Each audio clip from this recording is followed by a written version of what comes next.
So I'm not gonna motherfucking lie to myself about this bullshit that's going on in my life. I'm not gonna lie to myself when I feel like my family don't look the same. I feel like it's lookalikes acting like my family. My phone getting hacked with voice recognition and face recognition and all this other shit. I'm not gonna lie about all that crazy shit that I went through in Cali. I'm not gonna lie to myself, because if I lie to myself, it's gonna get worse. Because I lied to myself before and I was acting like I didn't see shit that I was seeing, and life got way, way, way, way worse around my whole surroundings, including people that was related to me. So everybody expect me to just mosey on and not give a fuck and act like ain't none of this shit, all this bullshit happening. Everybody expect me to just overlook all these crooked ass police officers who've been shitting on me for the last 10, 15 years of my life. Everybody just expect me to overlook all of the shit that happened that was obvious an act of unjust, conduct, or, some type of injustice in some type of way, some type of form. I uploaded this video on YouTube, 29 minutes long, just about 30 minutes ago. The only reason why I uploaded that fast is because I went driving around where the fuck I was at. Because if I had stayed where I was at, somebody that was close nearby would have kept hacking my fucking phone. It said that I had 15 hours to upload, and it would have been all the way up until tomorrow when that shit got done uploading. If I didn't go on a drive just now. So it's been times I said, okay, I'm gonna just humble myself and walk away. I'm gonna walk away from all kind of negativity. People said, okay, well, since you walking away, I'm gonna attack the women in your family. I'm gonna attack somebody who can't defend themselves. I'm gonna attack somebody who harmless. And then I'm gonna walk around like, yeah, that's what a real man do.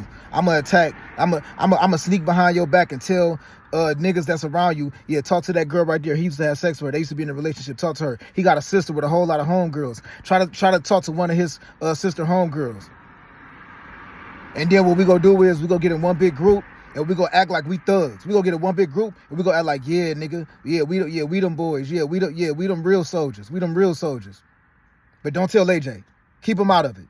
And keep fucking up his life and then attack people around him. And then when I'm walking around talking about, yo, I feel like something not right about my family, because somebody please help. I got to the point where I just humbled myself like, yo, somebody need to help, because I feel like it's a lookalike acting like my mom and my sisters. They could be somewhere else being attacked. Somebody help, please. And sure enough, everybody ignored me. Starting with the police. They ignored me first, and then they went from there. I got this one lady number one time in Cape Coral back in like January 2016 or December, like late December 2015. I got shot December 5th, 2015, and moved in with my mom that following morning. You know what I'm saying? That following when the sun basically rise, you know what I'm saying? I moved in with her in December 5th, 2015. Moved in with her in Cape Coral. 801 Southeast 5th Avenue. I still remember where she stayed at. And I got pulled over not too long after that by this one lady that was a cop. And this police officer that was a cop or whatever.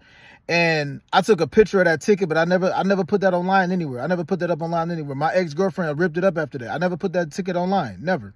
You know what I'm saying? But the reason why I'm talking about that is I think that for a long time now, it's been people hacking in my account, taking my information, taking my pictures, and then creating their own story about what they think happened, or what somebody else just coached them on what the fuck to say.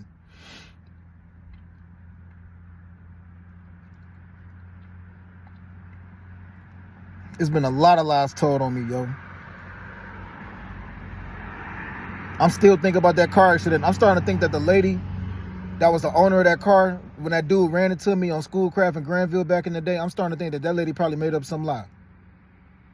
I'm driving down Schoolcraft right here, you know what I'm saying? I turned around on Artesia. Came back driving down Schoolcraft right here. I made a right turn over to where the Babby's Corner Store was at, you know what I'm saying? It was a parking lot. I basically turned in the parking lot. And this other dude, and I was in the right lane. So this dude was on the sidewalk. On the sidewalk. So I'm over here in the right lane. He's actually on the fucking behind me though, probably like on the sidewalk area. So when I basically completed my whole right turn, he smacked me back into the street. And all the glass was in the motherfucking parking lot of the Babby's Corner Store, yo. The glass was right there. That nigga was drunk as hell. Martell walked up, was like, what's up, y'all? Like, he didn't even know who it was at first. When he saw me, he was like, oh, what up, nigga? Like, you all right, Jizzle? I'm like, shit, yeah, but this dumbass nigga, man, he fucked the car up.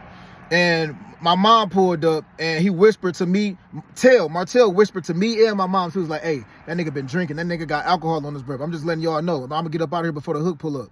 You know what I'm saying? Just like that. And the only reason why I had turned around on Artesia, because I thought I saw this one girl named Jasmine that was walking down the street. That was Jock Lil's sister, one of my childhood friends. I thought I saw her from afar. So I turned around and was like, I'm about to go say what up though to Jasmine. I ain't seen her in a long time. But by the time I pulled back up at that liquor store, I made a right there. I was on my way to go drop at this place called Jams, yo. I should have just jumped on the Southfield Freeway from Joy Road to Granville because that's where my mom was living at the time. But I chose to drive down Schoolcraft on the way to go drop.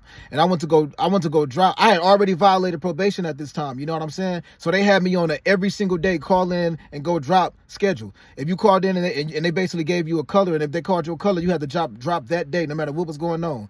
So I was on my way to 7 Mile to go drop because I called in and they called my color earlier that day. And sure enough, yo, I'm driving down Schoolcraft. I see this girl named Jasmine. I thought it was Jasmine. So I turned around on her. So I'm driving down Schoolcraft. I drive past Granville, drive past Piedmont, drive past Warwick, get on Artesia, turn around on Artesia, and then I start back driving down Schoolcraft. And then when I got to Granville, at the corner store, this corner store that was called Babby's back in the day, I don't know if it's still called there, I made a right turn over in there, and boom, smacked me back into the street, and it was glass all in the fucking parking lot. That man's sister pulled up, and she was whispering to him, you need to leave, you need to leave. It was this light-skinned lady, kind of thick, and the dude that hit me, I think he was dark-skinned. Esau and my mom was out there arguing with the nigga because he was so drunk, he just kept saying, no ma'am, no sir. No ma'am, no sir. No ma'am, no sir. He just kept saying that to both of them. He kept saying that shit to my mom and Esau. Esau mad at the nigga, like, man, what are you talking about? He like, no ma'am, no sir. He was drunk as fuck, yo. Drunk. I called my probation officer, Miss Turner, and I said, I can't go drop today because I just got into a car accident, and I went to go take a drug test the very next day. You feel me? But, rewind, when I first dropped Dirty, this one dude named Jalen gave me his piss in a condom, and I tried to take that condom in that motherfucking Jams bathroom, and that shit bust all over me, though. That shit was disgusting. And then I just said, fuck it. I said, fuck it. I pissed in the cup, dropped Dirty, violated probation. Then she put me on an every single day schedule to the point where every single day I had to call in and go, even if I dropped the day before, I had to call in to this place, and if they called your color, you had to go drop right then and there that day. And the reason why they do it like that, because they want to see if you've been smoking or drinking. I remember this shit like it was yesterday. 7 Mile and Myers, there used to be this place called Jams over there where everybody went to go take a drug test at, yo. And they actually watch you take a piss. And I'm going to say this. It was this fat dude in there that was watching me like fidget around with that condom. Still to this day, I think this fat dude that worked there basically let me go. Because that condom fell down my pants leg and fell out of the bottom part of my pants, and he didn't say shit. Still to this day, I think that dude just overlooked it and just let it slide. Only God knows why. So a lot of these niggas for a long ass time, what they do is they squad up, they whisper to other people. The next place I move to, they talk to some nigga about me. They figure out what girl that's like me or feeling me, or she probably put a post up on Instagram and say, hey, who this one nigga right here? Then these bitch ass niggas start running their fucking mouth about me. They start throwing dirt on my name. They start saying all kind of fuck shit. They say, figure out what girl he putting his dick at. Figure out what girl he talking to. Figure out who his sister friends is. And then they tell other people, yeah, go talk to his sister. Still to this day. The summertime of 06, yo. My sister went to dance class, came back out of dance class, and she went to the doctor later on that day. She was limping and stuff. Still to this day, I think something scandalous happened, and them niggas left me out and didn't tell me what the fuck really happened, yo. Something happened in that hood. And still to this day, a lot of niggas in that fucking hood, they do the same shit. They wait till I move somewhere, wait till I go to another state, city, talk shit about me behind my back, because they still trying to cover up something real scandalous that happened a long time ago that they know that if it had happened to anybody else in that neighborhood, they wouldn't have lived to tell about it. That's the main reason why I've been a target for the last 15 fucking years of my life. My mom's house got shot up because I fought some dude that broke in her house. I let that go. I got shot at plenty of times.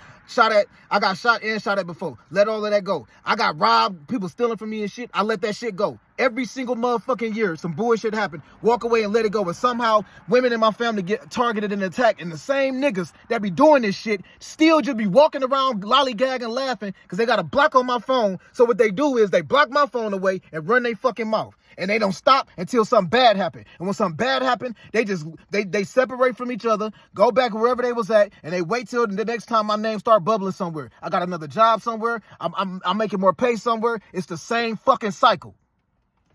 Ain't got shit to do with a neighborhood. It's the state of mind that certain niggas just got.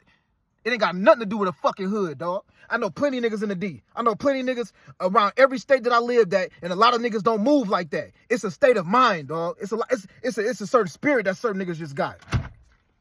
Shit just made me mad as fuck, yo.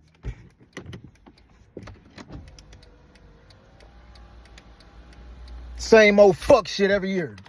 Got people hacking my phone, blocking my phone away from being heard. Same shit every fucking year.